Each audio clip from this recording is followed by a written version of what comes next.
أيها الذين آمنوا صلوا عليه وسلموا تسليما.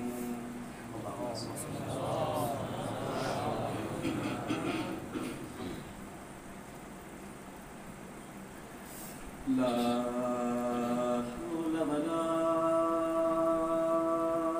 قوة إلا بالله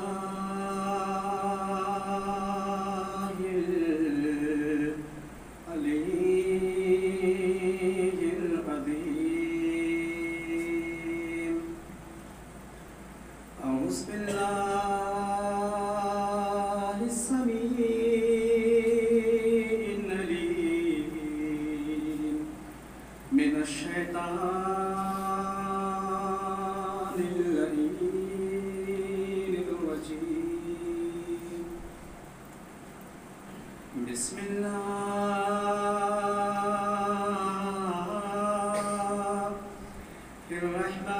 الرحمن الرحيم. رب اشرح لي صدري ويسر لي أمري واحلل عقدة من لساني يفقهوا قولي. حسبنا الله ونعم الوكيل، نعم المولى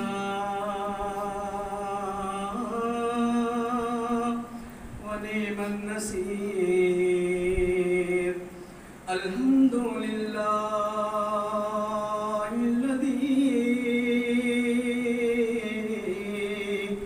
هدانا لدينه الذي ارتضى وسبيله الذي اصطفى ونصرنا لما يوجب الزلفة لديه والوصول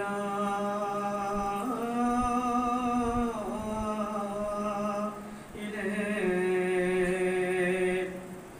ثم الصلاة والسلام والتحية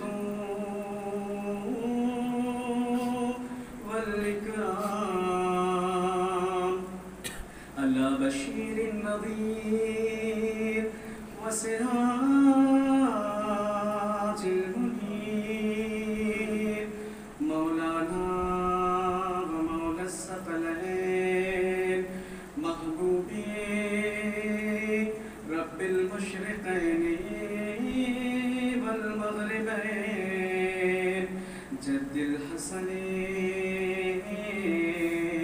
والحسين أبي القاسم محمد. اللهم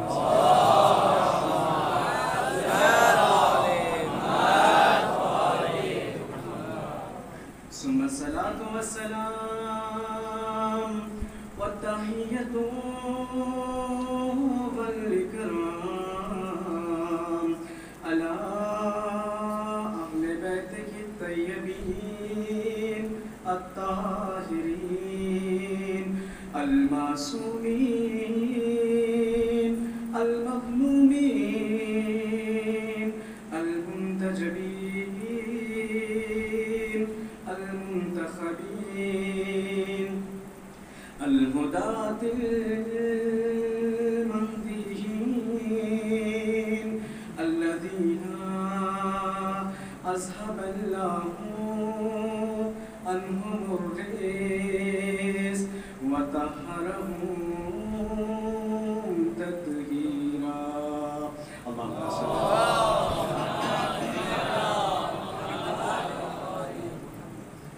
ولعنة الدائمة الباقية الأبدية الأزلية على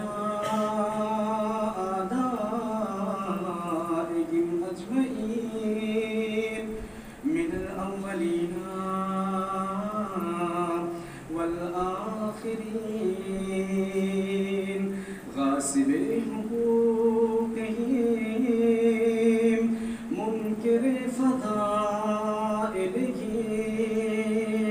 أعداء الله وأعدائهم أجمعين من أول يوم ظلمهم إلى قيام يوم الدين. أما بعد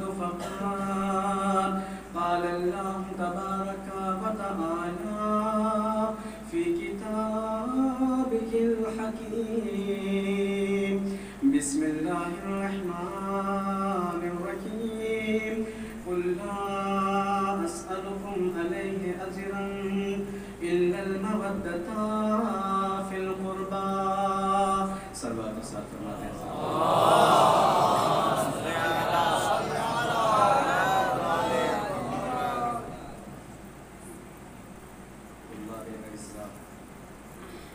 سامعین محترم، اساتذہ اکرام، آپ کی خدمت میں قبل اس کے کوئی معروضات پیش کروں، گزارش ہے اور التماس ہے کہ ایک مرتبہ سورہ الحمد اور 3 مرتبہ سورہ توحید کی تلاوت فرما کر محترم مرحوم سید امام رضا رضوی ابن حکیم، سید حیدر رضا رضوی، سید عالم رضا رضوی ابن حکیم، سید حیدر رضا رضوی اور اسی کے ساتھ ساتھ جملہ تمام اساتذہ جو یہاں تشریف رکھتے ہیں، ان کے متعلقین، ان کے مرحومین، اور آپ اپنے تمام مرحومین اور متعلقین کے ساتھ ساتھ من جملہ تمام مومنین اور مومنات کی ارواح کو ہدیہ ثواب فرمائیں. بسم اللہ.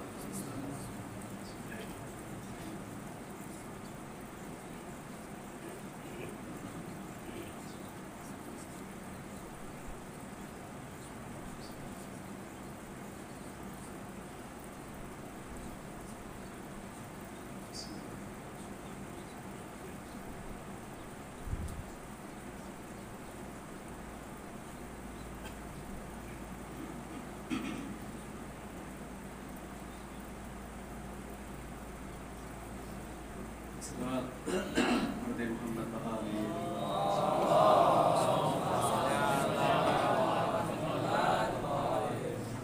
اگرچہ بہت زیادہ وقت آپ لوگوں کا نہیں لیں گے اور زیادہ سما خراشی بھی نہیں کریں گے. عام طور پر جب گفتگو عام لوگوں کے درمیان کی جاتی ہے تو اس کا ایک انداز اور اس کا اپنا ایک موقف الگ ہوتا ہے، لیکن طلباء، علماء، صاحبان علم و فہم و فراست کے درمیان بالخصوص جب آپ کے محضر میں آپ کے اساتذہ موجود ہوں تو اس وقت زبان کے اوپر ایک ثقالت، زبان کے اوپر ایک گرانی، زبان کے اوپر بھاری پن خود بخود رہتا ہے. بہرحال چونکہ جس آیت مبارکہ کی تلاوت کا شرف ہم نے حاصل کیا ہے اسی کے ضمن میں بہت معروف اور بہت مشہور آیت ہے اور کچھ معروضات آپ کی خدمت میں اس کے سلسلے سے پیش کریں گے، عرض کریں گے. اس کے لیے انشاءاللہ تعالی اساتذہ اعزاء اور اکرام کی دعا اور ان کی طرف سے بالخصوص عنایات کی ضرورت ہے.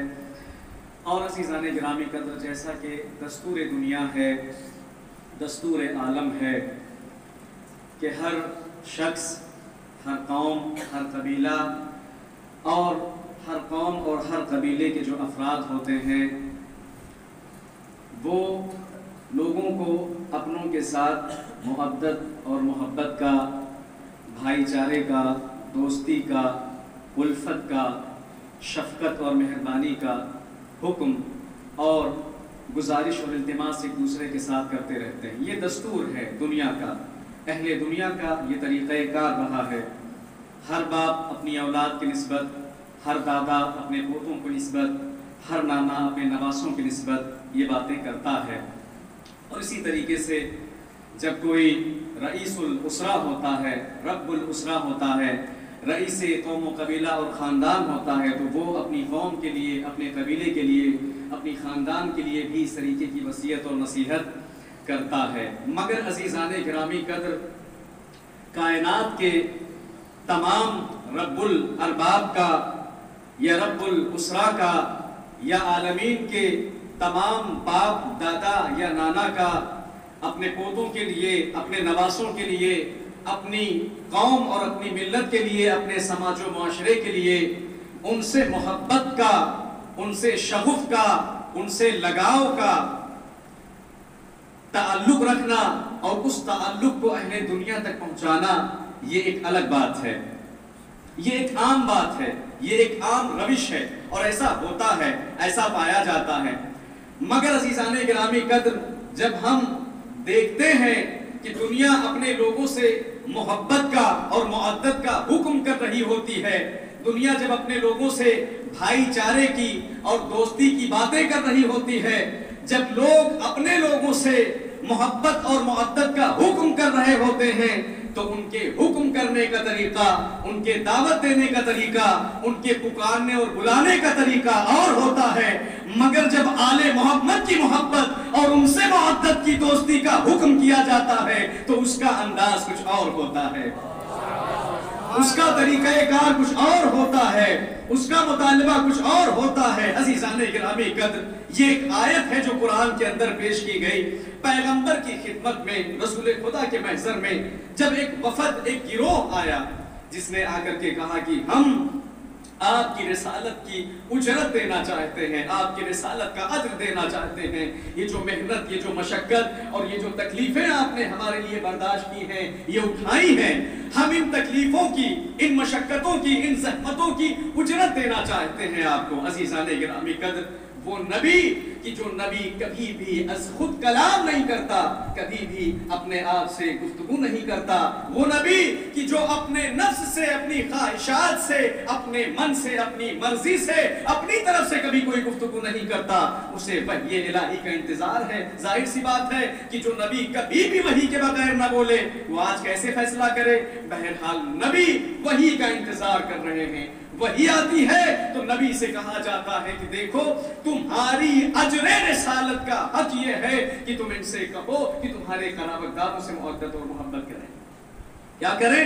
تمہارے قرابت داروں سے معدت اختیار کریں، تمہارے اہل بیت سے محبت اختیار کریں۔ عزیزان گرامی قدر، کتنی عظیم اجرت ہے، کتنی بزرگ اجرت ہے، کتنا بڑا سرمایہ ہے نبی کا اس اجرت کے طور پر کہ اگر طلب بھی کیا گیا تو رسالت کی اجرت کو آل محمد کی محبت کو طلب کیا گیا ہے۔ اب یہ آیت کہ لا اسألکم علیہ اجرا الا المودۃ فی القربى، بالکل اسی طریقے سے قرآن کی دو اور آیتیں ہیں، اگرچہ یہ بات میرے ذہن میں نہیں تھی کہ اسے مجھے پڑھنا ہے، لیکن اب اس موضوع پر آ گیا تو اسے کمپلیٹ کر دیتا ہوں۔ دو آیتیں اسی طریقے کی قرآن کے اندر اور پائی جاتی ہیں۔ ارشاد ہوا جب جناب نوح کا تذکرہ چلا اور ان کی قوم بھی اسی طریقے سے جناب نوح کے پاس آئی تو انہوں نے کہا کہ ہم آپ کی رسالت اور آپ کی نبوت، یہ جو زحمت اور یہ جو مشقت آپ نے ہمارے لیے اٹھائی ہے، خدائی راستے میں ہمیں زمین سے آسمان پر پہنچایا، معراج انسانیت کرائی، کمال عقل و شعور عطا فرمایا، گمراہی اور ضلالت اور بے دینی سے ہمیں اس کی ظلمت اور تاریکی سے نکالا، علم کی طرف، نور کی طرف، ہدایت کی طرف، حکمت کی طرف، معرفت کی طرف، عقل و شعور و فہم و فراست کی طرف آپ لے کر کے آئے، خدا کی طاعت و بندگی کا سلیقہ سکھایا، ہم آپ کو اجرت عطا کرنا چاہتے ہیں۔ عزیزان گرامی قدر، جب جناب نوح کی قوم نے ان کے سامنے اجرت کی بات کی تو جناب نوح نے بھی یہی کہا، لا اسألکم علیہ اجرا ان اجریہ الا علی اللہ، میں تم سے کوئی اجرت طلب نہیں کرتا، میری اجرت اللہ کے اوپر ہے۔ توجہ کیجئے گا، ایک لطیف اور ظریف نکتے کی طرف آپ کو لے کر کے آؤں گا۔